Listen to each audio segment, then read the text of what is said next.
Hello friends, welcome to smart Naukri channel. दोस्तों, आज के इस वीडियो में हम बात करें एक बड़ी अपडेट के बारे में जो निकल कर आ रही है महाराष्ट्र से। जी हाँ दोस्तों, जानेंगे इस वीडियो के अंदर। ऑफिशियल अपडेट है। जी हाँ दोस्तों, श्री उद्धव ठाकरे जी ने साफ साफ कहा है कि 1 हफ्ते का लॉकडाउन महाराष्ट्र में लगाया जाएगा। जी हाँ दोस्तों, कौन सी तारीख के बीच लग रहा है वो भी देख लीजिए। ऑफिशियल पहले मैं आपको बयान दिखा देता हूँ, उसके बाद हम बात करेंगे इसके बारे में विस्तार से। तो सबसे पहले आप ऑफिशियल बयान देख लीजिए। महाराष्ट्र में लग सकता है 1 हफ्ते का लॉकडाउन। सीएम उद्धव बोले थोड़ी तकलीफ सहनी होगी। जी हाँ, महाराष्ट्र में कोरोना डराने लगा है। रोज नए रिकॉर्ड टूट रहे हैं। कोरोना पर काबू पाने के लिए आज महाराष्ट्र में सर्वदलीय बैठक हुई 10 अप्रैल के दिन यानी शनिवार को। लेकिन 10 अप्रैल की बैठक में निर्णय निकल कर नहीं आया। जी हाँ, सभी जो राजनीतिक पार्टी के जो नेता थे सभी लोग ने इस बैठक में जो है भाग लिया। श्री उद्धव ठाकरे जी ने सभी से बातचीत की और एक नतीजा जो है निकल कर सामने आया कि लॉकडाउन ही एकमात्र विकल्प है। लेकिन फैसला जो है आज होगा, यानी कि जी हाँ दोस्तों, रविवार के दिन। आप देख सकते हैं यहाँ पे साफ साफ बताया गया है कुछ हाइलाइट्स में। 15 से 20 अप्रैल के बीच स्थिति बेहद खराब है।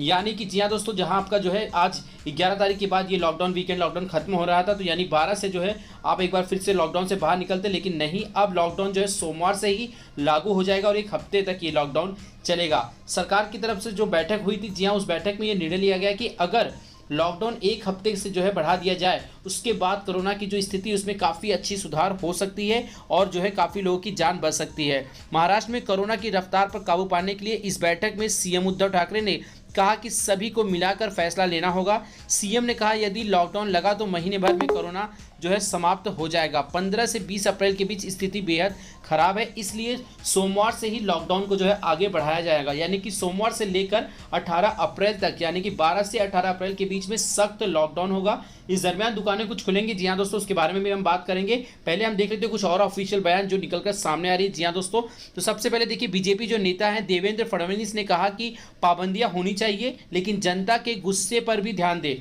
क्योंकि जनता बहुत ही ज़्यादा गुस्से में है।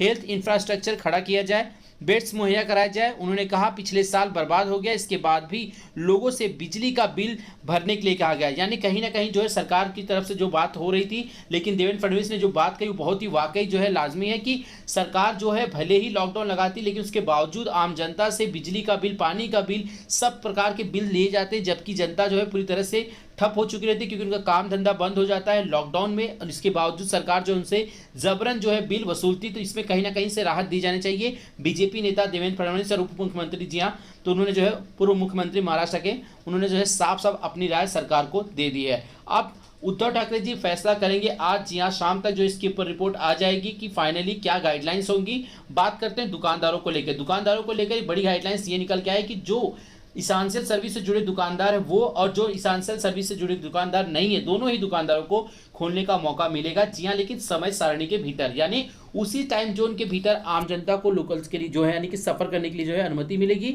और उसी बीच आपको दुकानों में भी जाने की अनुमति मिलेगी। यानी कि एक ही समय में आपको काफ़ी कुछ जो है निकलने का मौका दिया जाएगा। उसके बाद सबको घर में रहना होगा। यानी सुबह आपको जो है मौका दिया जाएगा सुबह दूध चाय पत्ती खरीदने के लिए, उसके बाद सब्जियां खरीद सकते हैं। उसके बाद दोपहर में आपको एक मौका मिलेगा 2 या 3 घंटे का, उसके बाद आपको शाम को एक मौका मिलेगा। यानी 2-2 घंटे के स्लैब में आपको 6 घंटे का पूरा समय पूरे दिन में मिलेगा। आप जो है शॉपिंग कर सकते हैं। शॉपिंग मतलब यहाँ पर सिर्फ और सिर्फ ज़रूरतमंद चीज़ों से ही है। यानी आप बेवजह सड़कों पर नहीं निकल सकते, बेवजह आप घूम नहीं सकते, बेवजह आप कहीं बाहर नहीं जा सकते। सख्त लॉकडाउन होगा 18 अप्रैल तक। इस दरमियान राज्य भर में यानी पूरे महाराष्ट्र राज्य में कहीं पर भी कोई दफ्तर नहीं खुलेगा, ना ही कोई कंपनी चलेगी, ना ही कोई प्राइवेट सेक्टर जो कंस्ट्रक्टर के भीतर जो कंपनियां चल रहे हैं, कंपनियां चल रही हैं, उन तमाम चीज़ों पर पूरी तरह से पाबंदी लगेगी। जिम वगैरह पूरी तरह से बंद रहेंगे। साथ ही school, colleges, coaching classes, private home tuition, इन तमाम चीज़ों को पूरी तरह से बैन किया जाएगा 1 हफ्ते के लिए। सरकार की जो बैठक हुई, इस बैठक में जो है 10 अप्रैल को ये फैसला लिया गया कि फाइनली सबकी राय यही है कि महाराष्ट्र में 1 हफ्ते का लॉकडाउन लगाना बेहद ज़रूरी है। बात करते हैं लोकल ट्रेनों को। लोकल ट्रेनों में भी पाबंदी रहेगी 1 हफ्ते के लिए। जी हाँ, 1 हफ्ते के लिए ना ही कोई टाइम टेबल होगा। सिर्फ इसेंशियल सर्विस और कोरोना वायरस से जुड़े संबंधित लोग ही जो है लोकल में सफ़र कर पाएंगे। आम जनता पूरी तरह से 1 हफ्ता अपने घरों में रहेगी।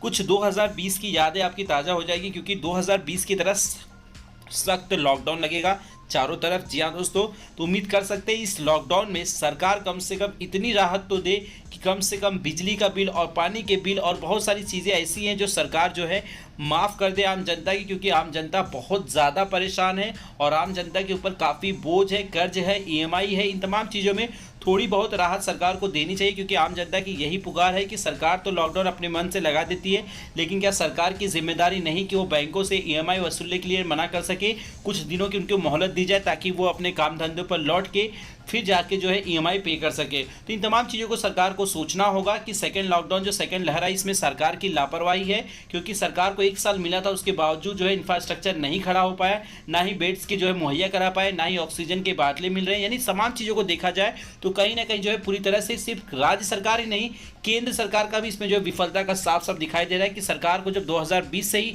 पता है कि देश में कोरोना महामारी है, तो इसमें हेल्थ डिपार्टमेंट को सरकार को सोचना चाहिए था और जो है उसे पूरी तरह से दुरुस्त करना चाहिए था, लेकिन उसके बावजूद 1 साल बीतने के अभी भी हालात उसी प्रकार से हैं जिस प्रकार से 2020 में थे। आपकी राय क्या है कमेंट सेक्शन में जरूर दीजिएगा। जी हाँ दोस्तों, आप सहमत हैं इस फैसले से या आपके पास कोई दूसरा विकल्प है तो कमेंट सेक्शन में ज़रूर बताइएगा। आपकी राय बेहद ज़रूरी है। तो दोस्तों आज के लिए इतना ही, मिलेंगे अपने नेक्स्ट वीडियो में। अपना ख्याल रखिए। जय हिंद,